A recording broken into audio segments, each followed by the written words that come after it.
രണ്ട് പഴയകാല കോഴിക്കോടൻ ഡ്രിങ്ക്സ് പരിചയപ്പെടാം. പ്രധാനമായും ഇത് ഗസ്റ്റ് വരുമ്പോഴാണ് കൊടുക്കുകയെന്നുണ്ടെങ്കിലും പക്ഷെ ഇത് സമ്മറിൽ നമ്മളെ ബോഡി കൂളൻ്റ് ആയിട്ട് ഉപയോഗിക്കാം.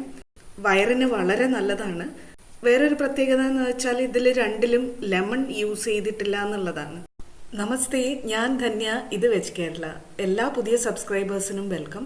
ഇനി ആരെങ്കിലും സബ്സ്ക്രൈബ് ചെയ്യാൻ വിട്ടുപോയിട്ടുണ്ടെങ്കിൽ സബ്സ്ക്രൈബ് ബട്ടണും കൂടെ ആ ബെൽ ബട്ടണും ഒന്ന് അമർത്തിക്കോളൂ. എന്നാലേ ഞാൻ വീഡിയോസ് അപ്ലോഡ് ചെയ്യുമ്പോൾ നിങ്ങൾക്ക് നോട്ടിഫിക്കേഷൻ കിട്ടുള്ളൂ. നമുക്ക് ആദ്യത്തെ ഡ്രിങ്ക് നോക്കാം. ഇതിന് പ്രത്യേകിച്ച് പേരൊന്നുമില്ല, ചെറിയുള്ളി ഇട്ട വെള്ളം എന്ന് പറയും. ഇതൊരു 4 പേർക്കുള്ള അളവാണ് ഞാനിന്ന് ഉണ്ടാക്കുന്നത്. വളരെ ഈസി ആയിട്ട് ഉണ്ടാക്കാൻ പറ്റുന്ന ഒരു ഡ്രിങ്കാണിത്. ഈ റെസിപ്പിക്ക് വേണ്ടി ചെറിയുള്ളി ക്ലീൻ ചെയ്തെടുത്തിട്ടുണ്ട്. അത് തിന്നായിട്ട് സ്ലൈസ് ചെയ്തെടുത്തിട്ടുണ്ട്. ഒരു 5-8 മതിയാകും. ചെറിയുള്ളിയുടെ വലിപ്പത്തിനനുസരിച്ച് എണ്ണം അങ്ങോട്ടും ഇങ്ങോട്ടും മാറ്റിയെടുക്കാം കേട്ടോ. ഇങ്ങനെ ചെറുതായിട്ട് അരിഞ്ഞിരിക്കുന്നത് നമ്മൾ ഇത് ചതച്ചെടുക്കുമ്പോൾ ജ്യൂസ് പെട്ടെന്ന് ഇറങ്ങാൻ വേണ്ടിയിട്ട്, വെള്ളത്തിലേക്ക് ഇറങ്ങാൻ വേണ്ടിയിട്ടാണ്. ഇതിന് പകരം വലിയുള്ളി യൂസ് ചെയ്യരുത്, ഇതിൽ ചെറിയുള്ളി മാത്രമേ യൂസ് ചെയ്യുള്ളൂ. അടുത്തതായി നമുക്ക് വേണ്ടത് ഒരു 1/4 ടീസ്പൂൺ ജീരകവും ഒരു 4 ഏലക്കയാണ്. ഇതൊന്നും നന്നായിട്ട് ചതച്ചെടുക്കാം.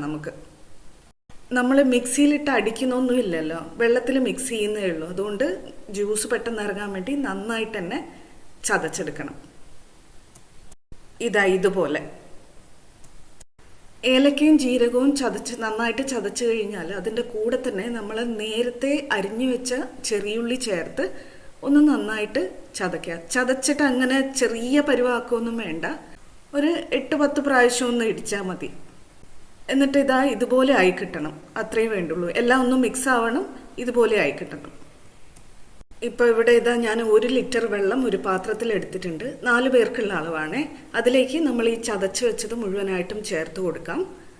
എന്നിട്ട് അതിൻ്റെ കൂടെ തന്നെ 5 മുതൽ 6 ടീസ്പൂൺ പഞ്ചസാര പൊടിച്ചത് ചേർത്ത് കൊടുക്കുകയാണ്. നല്ല കൂമ്പാരമായിട്ട് തന്നെ പഞ്ചസാര എടുത്തിട്ടുണ്ട് സ്പൂണിൽ. വേറൊരു കാര്യം പറയാനുള്ളത്, ഈ ഒരു ഡ്രിങ്ക് എപ്പോഴും ഒരു മീഡിയം സ്വീറ്റ് ആയിട്ടാണ് സെർവ് ചെയ്ത് കണ്ടിട്ടുള്ളത്. അത് എന്തുകൊണ്ടാണെന്ന് ഞാനിതുവരെ ആരോടും ചോദിച്ചിട്ടില്ല. പക്ഷെ അങ്ങനെ കഴിക്കാനാണ് അത് ടേസ്റ്റും. പഞ്ചസാരയും കൂടെ ചേർത്ത് നന്നായി ഇളക്കി കൊടുക്കാം. ഇനി സെർവ് ചെയ്യാം. വേറൊരു കാര്യം കൂടി ഉള്ളത്, ഇതൊരിക്കലും ഐസ് ഇട്ട് സെർവ് ചെയ്യാറില്ല.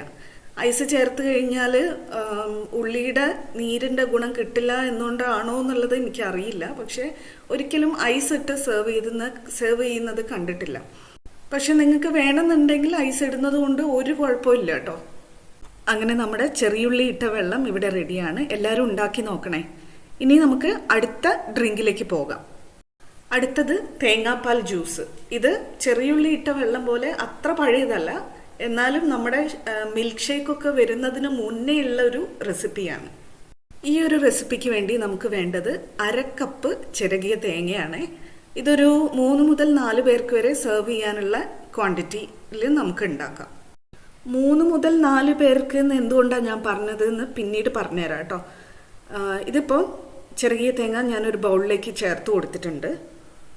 കൂടെ തന്നെ ഒരു 3 മുതൽ 4 ഏലക്ക വരെ നമുക്ക് ഇതിൻ്റെ കൂടെ ചേർത്ത് കൊടുക്കാം.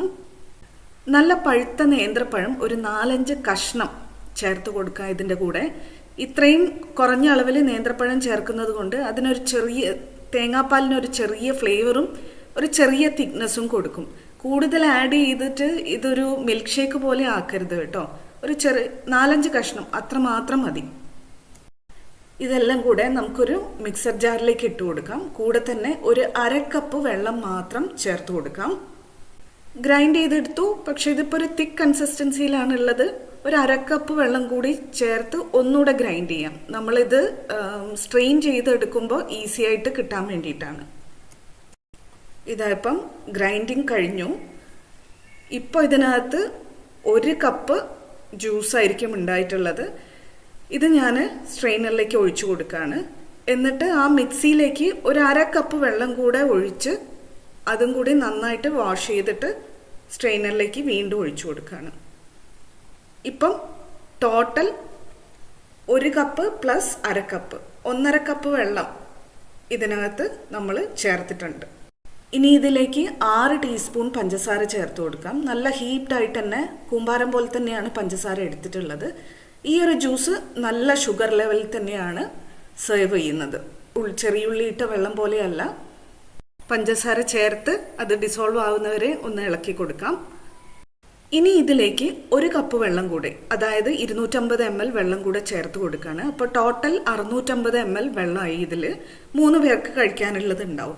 ഇനി ഒരാൾക്കും കൂടെ കഴിക്കണമെങ്കിൽ 1 കപ്പ് വെള്ളം കൂടി നമുക്ക് ചേർത്ത് കൊടുക്കാം.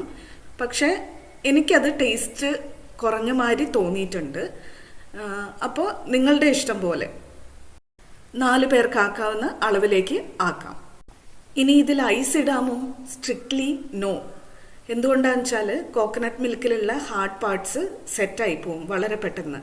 അതുകൊണ്ട് ഫ്രിഡ്ജിലും വെക്കണ്ട, ഇതിലേക്ക് ഐസും ചേർക്കണ്ട. അല്ലാതെ തന്നെ ഇത് നല്ല ടേസ്റ്റാണ്. നേന്ത്രപ്പഴവും ഒരു നുള്ള ഏലക്കാപ്പൊടിയും കൊണ്ട് ഒന്ന് ടോപ്പ് ചെയ്ത് കൊടുക്കാം. അപ്പോൾ 2 ഡ്രിങ്കും നിങ്ങൾക്ക് ഇഷ്ടമായി എന്ന് വിചാരിക്കുന്നു. ഇഷ്ടമായെങ്കിൽ ഒരു കമൻറ്റ് പ്ലീസ് ഇടണേ. അത് മാത്രമല്ല, വീട്ടിലുണ്ടാക്കി നോക്കുകയും ചെയ്യണം. എന്നിട്ട് ഒരു കമൻറ്റ് കൂടെ ഇട്ടേക്കൂ.